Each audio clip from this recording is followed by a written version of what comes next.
হুনাইন যুদ্ধের পরাজয়ের পরে একদিন মদিনার সাবেক আউস নেতা এবং খ্রিস্টান ধর্মীয় গুরু আবু আমের নিরাশ হয়ে সিরিয়ায় চলে যায়। কেননা সিরিয়ায় তখন খ্রিস্টানদের কেন্দ্রবিন্দু ছিল। কিন্তু সে চলে যাওয়ার পরেও মদিনার মুনাফিকদের সাথে সে নিয়মিতই যোগাযোগ রাখত এবং সে মুসলমানদের ধ্বংস করে দেওয়ার জন্য বিভিন্ন চক্রান্ত করতে থাকত। আর এই চক্রান্তের অংশ হিসেবেই তারা মসজিদে কুবার পাশে একটি মসজিদ তৈরি করে যাতে তারা সেখানে ইবাদত বন্দেগীর নামে মুসলমানদের বিরুদ্ধে পরামর্শ করতে পারে এবং মুসলমানদেরকে ধ্বংস করে দেওয়ার জন্য চক্রান্ত করতে পারে, যাকে ইতিহাসে মসজিদে জিরা নামে অভিহিত করা হয়ে থাকে। আবু আমের সিরিয়ায় পৌঁছে রোম সম্রাটের কাছে গিয়ে বলতে লাগলো, মহারাজ, আপনি মদিনায় আক্রমণ করুন। মোহাম্মদ এবং তার সাথীরা আমাদের জন্য হুমকি স্বরূপ হয়ে দাঁড়িয়েছে। তাদেরকে এখনই প্রতিহত না করতে পারলে আমাদের ধর্মের অস্তিত্বই আর অবশিষ্ট থাকবে না। তাছাড়া মদিনায় মোহাম্মদ এবং তার সাথীদের মাঝে আমাদের একটি বিরাট দল রয়েছে, যারা বাহ্যিকভাবে মোহাম্মদের দলের সাথে মিশে তো আছে, কিন্তু বাহির থেকে যখনই রোমান সম্রাট হামলা করবে তখনই তারা তাদের বিরুদ্ধে ঘুরে দাঁড়াবে এবং তারা আমাদের পক্ষ নিবে, যার ফলে রোমানদের সহজ বিজয় লাভ হবে। আবু আমেরের এই প্ররোচনায় রোম সম্রাট উৎসাহিত হলো। পূর্ণরূপে শক্তি সঞ্চয়ের পূর্বেই উঠন্ত ইসলামিক শক্তিকে নির্মূল করে দেওয়ার সংকল্প নিয়ে ব্যাপক যুদ্ধ প্রস্তুতি শুরু করে দিল। এদিকে সিরিয়া থেকে মদিনায় আগত তেল ব্যবসায়ী নাবাতি দল প্রিয় নবী সাল্লাল্লাহু আলাইহি ওয়াসাল্লামের কাছে এসে সংবাদ দিল যে, হে প্রিয় রাসূল, ওগো আল্লাহর নবী, রোম সম্রাট হিরাক্লিয়াস তার একজন বিখ্যাত সেনাপতির অধীনে 40,000 সৈন্য নিয়ে একদল বিশাল বাহিনী প্রস্তুত করেছে, যার মধ্যে লাখাম, জুজাম প্রভৃতি খ্রিস্টান গোত্রগুলি সহ অন্যান্য আরব মিত্র গোত্রসমূহ রয়েছে। তাদের এই বিশাল বাহিনীটি ইতিমধ্যে সিরিয়ার বালাকা নগরীতে এসে পৌঁছে গিয়েছে। এই খবরটি এমন একটি সময় প্রিয় নবী সাল্লাল্লাহু আলাইহি ওয়াসাল্লামের কাছে এসে পৌঁছল যখন ছিল গ্রীষ্মকাল এবং ফল পাকার মৌসুম। তখন মানুষের মধ্যে ছিল ক্ষুধা এবং দরিদ্রের তীব্র কাশাঘাত। ফলে মুসলমানদের মধ্যে ভীতি ছড়িয়ে পড়ল এবং সংবাদ পেয়ে প্রিয় নবী সাল্লাল্লাহু আলাইহি ওয়াসাল্লাম অনেক চিন্তিত হয়ে পড়লেন। তারপর প্রিয় নবী সাল্লাল্লাহু আলাইহি ওয়াসাল্লাম রোমানদেরকে আরব এলাকায় প্রবেশ করার আগেই তাদেরকে রোম সীমান্তের মধ্যে আটকে ফেলার চিন্তা করলেন, যাতে আরব এবং মুসলিম এলাকা অহেতুক ক্ষতিগ্রস্ত না হয়। তাই প্রিয় নবী সাল্লাল্লাহু আলাইহি ওয়াসাল্লাম সমস্ত সাহাবীদেরকে উদ্দেশ্য করে বলতে লাগলেন, হে আমার মায়ার সাহাবায়ে কেরাম, ইসলামের জন্য লড়াই করার সময় এসে গিয়েছে। রোম সম্রাট আমাদেরকে নির্মূল করার জন্যই সৈন্য প্রেরণ করেছে। আমরা তাদেরকে মদিনায় আক্রমণ করতে দেব না। আমরা তাদেরকে মোকাবেলা করার জন্য তাবুকের উদ্দেশ্যে রওনা করব। তোমরা যারা আল্লাহ তাবারাক ওয়া তাআলা এবং তার রাসূলকে ভালোবাসো, তারা অবশ্যই সেই যুদ্ধে অংশগ্রহণ করবে।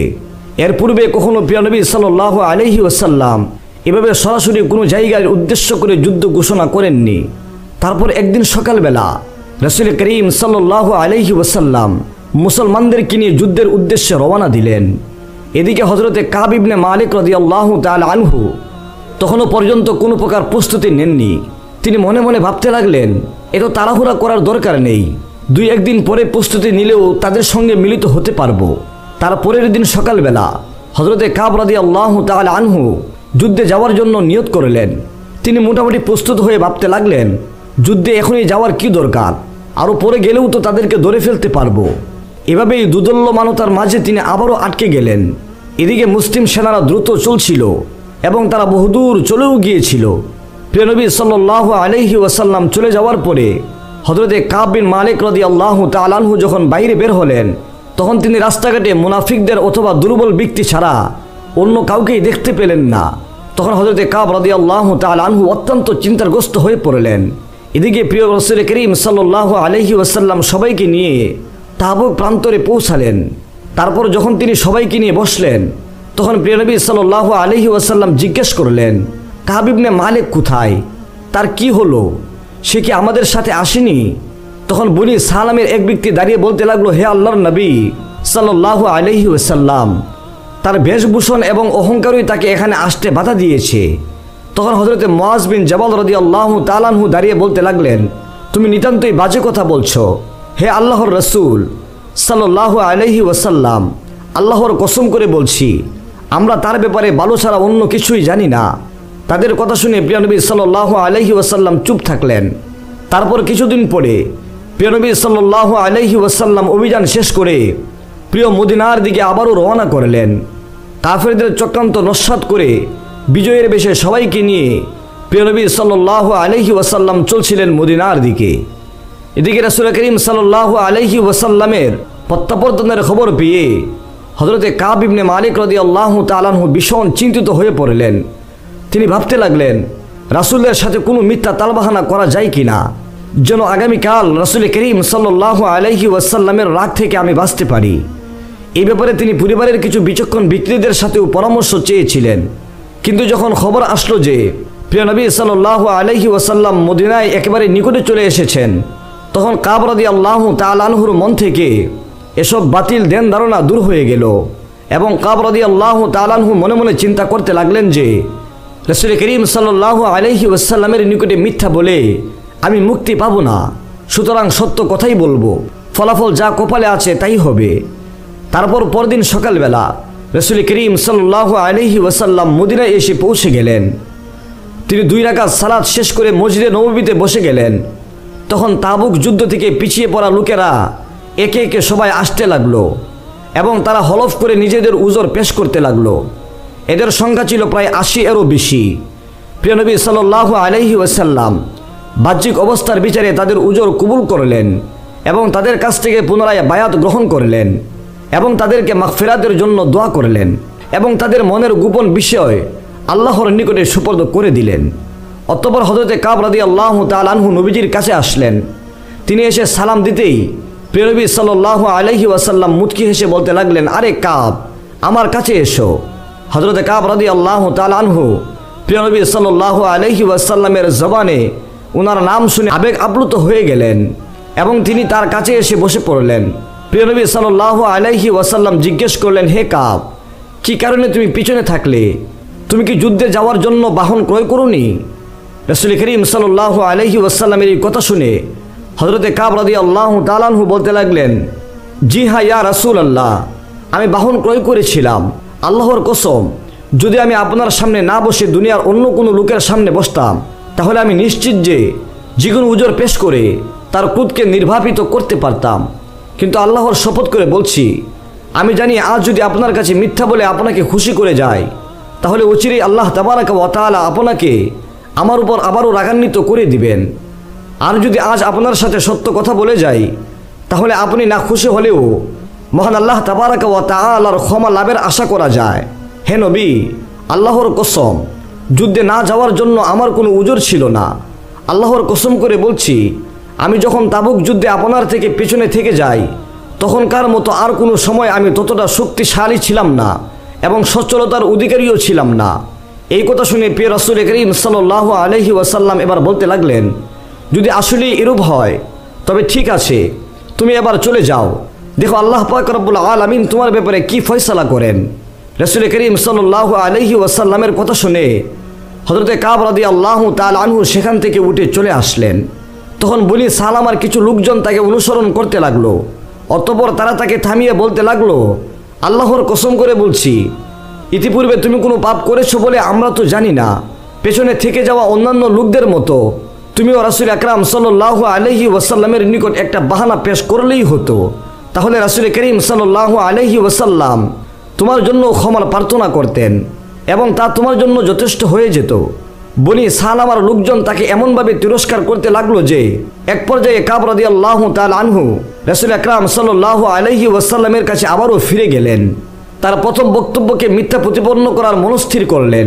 তারপর তিনি তাদেরকে জিজ্ঞাসা করলেন, আচ্ছা, আমার মতো নিজের ভুল স্বীকার করেছে এমন আর কাউকে কি তোমরা সেখানে দেখেছো? তখন তারা জবাবে বলতে লাগলো, হ্যাঁ, আরও 2 জন লোককে আমরা সেখানে দেখেছি, তারা তোমার মতোই একই কথা বলেছে, আর তাদেরকেও তোমার মতো একই কথা রাসূল আকরাম সাল্লাল্লাহু আলাইহি ওয়াসাল্লামও বলে দিয়েছেন। তখন কাব রাদিয়াল্লাহু তাআলা আনহু জিজ্ঞেস করলেন, তারা কারা? তখন তারা জবাব দিল, তারা 2 জন হচ্ছে মুনজির ইবনে রবিআ এবং হেলাল ইবনে উমাইয়া রাদিয়াল্লাহু তাআলা আনহুমা। তারা তার কাছে এমন 2 জন সৎ লোকের কথা বললেন যারা বদর যুদ্ধে অংশগ্রহণ করেছিলেন এবং তারা ছিল মদিনার আদর্শবান এবং স্থানীয় নেতৃবৃন্দ। তাদের 2 জনের কথা শুনে হযরতে কাব রাদিয়াল্লাহু তাআলা আনহু আবারও চলতে শুরু করলেন। তিনি আর রাসূল আকরাম সাল্লাল্লাহু আলাইহি ওয়াসাল্লামের কাছে ফিরে গেলেন না। এদিকে রাসূল আকরাম সাল্লাল্লাহু আলাইহি ওয়াসাল্লাম যুদ্ধ থেকে পেছনে পড়ে যাওয়া লোকদের মধ্য থেকে এই 3 জনের সাথে কথা বলা সমস্ত মুসলমানদের জন্য নিষিদ্ধ করে দিলেন আর এই কারণেই লোকেরা এই তিনজনকে দেখলেই এড়িয়ে চলতে শুরু করলো এবং তাদের প্রতি আচরণ পরিবর্তন করে ফেলল। অবস্থা দৃষ্ট এমন ছিল যে তাদের মনে হতে লাগলো সারা দুনিয়া যেন তাদের অচেনা হয়ে গিয়েছে। এই অবস্থায় তাদের দীর্ঘদিন অতিবাহিত হয়ে গেল। তারপর হযরতে কাব রাদিয়াল্লাহু তাআলা আনহুর দুই সাথী নিরাশ হয়ে ঘরের মধ্যে বসে গেলেন এবং কান্নাকাটি করতে লাগলেন। কিন্তু কাব রাদিয়াল্লাহু তাআলা আনহু ছিলেন খুবই শক্তিশালী এবং ধৈর্যশীল যুবক। তাই তিনি বাহিরে বের হয়ে মুসলমানদের সাথে নামাজে যোগ দিতেন এবং বাজারেও ঘোরাফেরা করতেন, কিন্তু কেউ তার সাথে কোনো কথা বলতো না। তারপর একদিন কাব রাদিয়াল্লাহু তাআলা আনহু তার চাচাতো ভাই আবু কাতাদার বাগানে গেলেন। আবু কাতাদা সে তার সবচেয়ে প্রিয় একজন ব্যক্তিত্ব ছিল। তিনি তাকে সালাম দিলেন, কিন্তু আবু কাতাদা রাদিয়াল্লাহু তাআলা আনহু তার সালামের কোনো জবাব দিলেন না। তাই তিনি তাকে বলতে লাগলেন, হে আবু কাতাদা, আল্লাহর দোহাই দিয়ে তোমাকে জিজ্ঞেস করি, তুমি কি জানো না যে আমি আল্লাহ এবং তার রাসূল সাল্লাল্লাহু আলাইহি ওয়াসাল্লামকে কতটুকু ভালোবাসি? কিন্তু তিনি কোনো উত্তর দিলেন না, তিনি চুপ থাকলেন। তিনি আবারও ওনাকে আল্লাহর কসম দিয়ে জিজ্ঞেস করলেন, হে আবু কাতাদা, আল্লাহর দোহাই দিয়ে তোমাকে জিজ্ঞেস করি, তুমি কি জানো না আমি আল্লাহ এবং তার রাসূলকে কতটুকু মহাব্বত করি? কিন্তু এবারও আবু কাতাদা রাদিয়াল্লাহু তাআলা আনহু চুপ থাকলেন। তারপর তিনি তৃতীয়বার একই প্রশ্ন করলেন, হে আবু কাতাদা, আল্লাহর দোহাই তোমাকে, তুমি আমার সাথে কথা বলো, আল্লাহর দোহাই দিয়ে তোমাকে বলছি, তুমি কি জানো না আমি আল্লাহ এবং তার রাসূলকে কতটুকু মহাব্বত করি? এবার আবু কাতাদা জবাব দিল, এই ব্যাপারে আল্লাহ এবং তার রাসূলই ভালো জানেন। আবু কাতাদা রাদিয়াল্লাহু তাআলা আনহুর মুখে এই কথা শুনে হযরতে কাব রাদিয়াল্লাহু তাআলা আনহুর দু চোখ থেকে অজান্তে অশ্রু গড়িয়ে পড়তে লাগলো। তারপর তিনি বিষণ্ণ মনে সেখান থেকে পুনরায় ফিরে আসলেন। তারপর একদিন সিরিয়ায় একজন খ্রিস্টান কৃষক মদিনার বাজারে খাদ্যশস্য বিক্রি করতে আসলো। সে লোকদেরকে জিজ্ঞেস করলো, কে আমাকে কাব বিন মালিকের ঠিকানা দিতে পারবে? তখন লোকেরা কাব রাদিয়াল্লাহু তাআলা আনহুকে ইশারা করে দেখিয়ে দিল। ফলে সে কাব রাদিয়াল্লাহু তাআলা আনহুর কাছে এসে গসসানের বাজারের একটি চিঠি ওনার কাছে পৌঁছে দিল। সেই চিঠিটি ছিল খ্রিস্টানদের পক্ষ থেকে এবং তাতে লেখা ছিল, পর সমাচার এই যে আমি জানতে পেরেছি আপনার সাথী আপনার উপর জুলুম করেছেন, অথচ আল্লাহ পাক রব্বুল আলামিন আপনাকে লাঞ্ছনা এবং অবমাননাকর অবস্থায় রাখেননি। আপনি আমাদের কাছে চলে আসুন, আমরা আপনাকে আপনার বন্ধুর বিরুদ্ধে সাহায্য সহযোগিতা করতে চাই। চিঠিটা পড়ে কাব বিন মালিক রাদিয়াল্লাহু তাআলা আনহু আসমানের দিকে দুহাত তুলে বলতে লাগলেন, হে আমার মাবুদ, এটা আমার জন্য আবার কেমন পরীক্ষা? হে মাবুদ, তুমি আমাকে আমার মাহবুবের বিরুদ্ধে লাগার জন্য খ্রিস্টানদের পাত্র বানিয়ে দিচ্ছ। হে আল্লাহ, তুমি আমাকে এই ষড়যন্ত্র থেকে হেফাজত করো। অতঃপর তিনি চিঠিটি ছিঁড়ে ফেললেন। তারপর এভাবে প্রায় 40 দিন অতিবাহিত হয়ে গেল। একসময় কাব রাদিয়াল্লাহু তাআলা আনহুর কাছে প্রিয় নবী সাল্লাল্লাহু আলাইহি ওয়াসাল্লামের একজন দূত এসে বললেন, রাসূল করিম সাল্লাল্লাহু আলাইহি ওয়াসাল্লাম তোমাকে তোমার স্ত্রী থেকে পৃথক থাকার নির্দেশ দিয়েছেন। তখন কাব রাদিয়াল্লাহু তাআলা আনহু বললেন, আমি কি আমার স্ত্রীকে তালাক দিয়ে দেব? তখন তিনি বললেন, জি না, রাসূল সাল্লাল্লাহু আলাইহি ওয়াসাল্লাম তাকে তালাক দেওয়ার জন্য বলেননি, বরং তার থেকে পৃথক থাকতে বলেছেন এবং বলেছেন যে তার সাথে কোনো রকম মিলিত হওয়া যাবে না।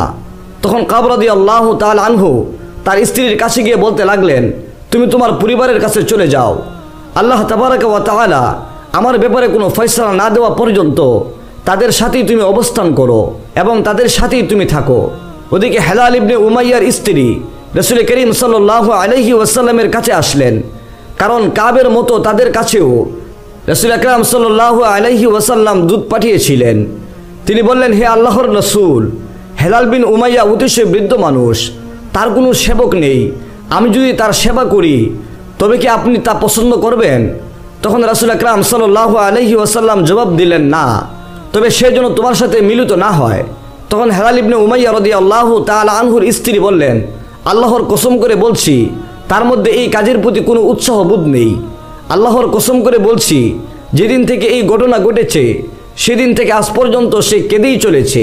এই ঘটনার পরে কাব ইবনে মালিক রাদিয়াল্লাহু তাআলা আনহুর পরিবারের কেউ তাকে বলল, হে কাব, তুমিও তোমার স্ত্রীর ব্যাপারে রাসূল করিম সাল্লাল্লাহু আলাইহি ওয়াসাল্লামের কাছে থেকে অনুমতি নিয়ে আসো, যাতে সে তোমার সেবা করতে পারে, যেমন হেলাল বিন উমাইয়ার স্ত্রী তার স্বামীর সেবা করার ব্যাপারে রাসূল করিম সাল্লাল্লাহু আলাইহি ওয়াসাল্লামের কাছ থেকে অনুমতি নিয়ে এসেছে।